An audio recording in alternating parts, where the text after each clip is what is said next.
Halo,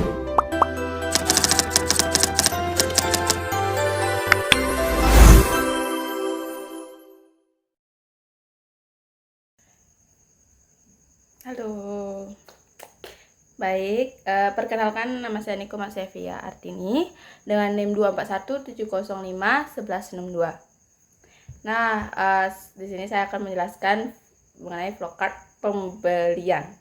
Nah, referensi yang saya gunakan yaitu jurnal yang berjudul Pengembangan Sistem Akuntansi Pembelian untuk Meningkatkan Efektivitas Pengendalian Internal PT Madu Baru oleh Anis Astiyah dan Rikomat Bayu Utomo.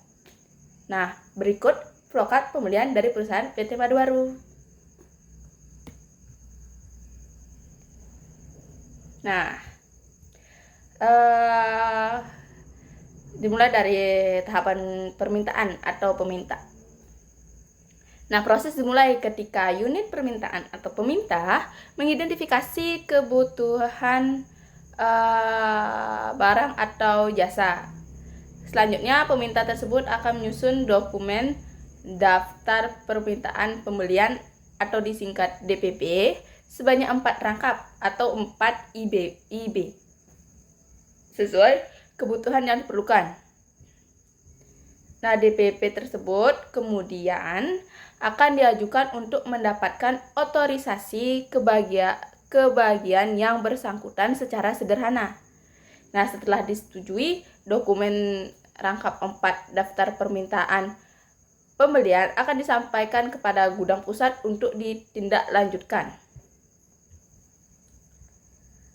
Nah, gudang pusat menerima dokumen daftar permintaan pembelian atau DPP sebanyak 4 rangkap tersebut dari peminta.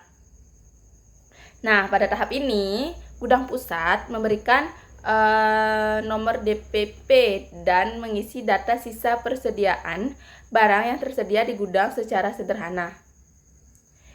Setelah dilakukan pengecekan, dokumen DPP diproses menjadi DPP IB1 dan DPP IB1, 2, dan 4. Sedangkan daftar permintaan pembelian IB4 akan diarsipkan secara permanen sesuai urutan nomor. Selanjutnya, pada DPP IB1, 2, dan 4 dipisahkan menjadi DPP IB4 dan DPP IB1, 2. Untuk DPP IB4 itu akan diarsipkan secara permanen sesuai urutan nomor. Sedangkan DPP IB1 dan 2 selanjutnya akan diteruskan ke seksi APK untuk proses berikutnya.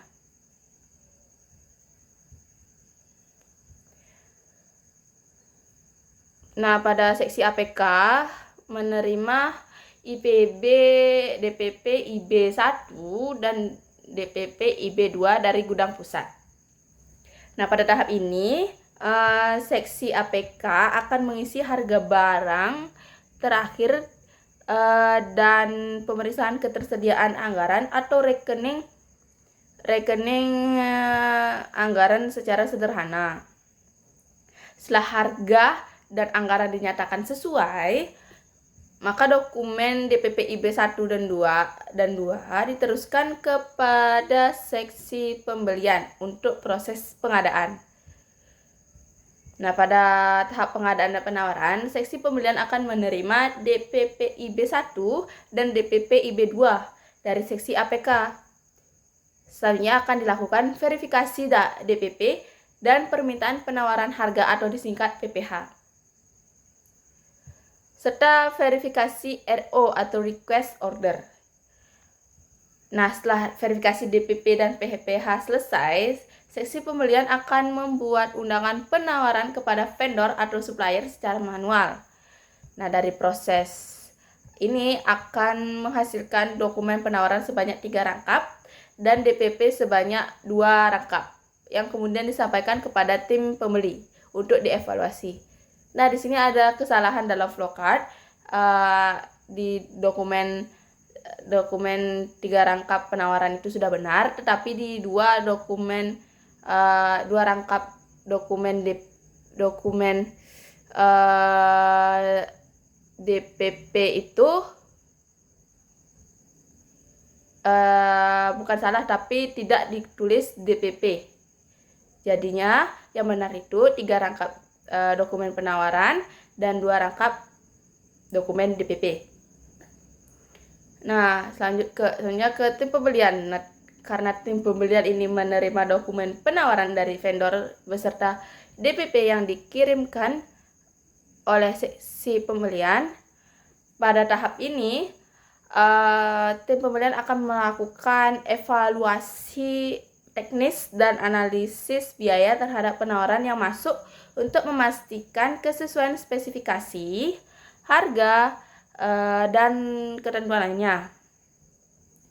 Hasil evaluasi tersebut kemudian diajukan kepada direktur untuk mendapatkan persetujuan.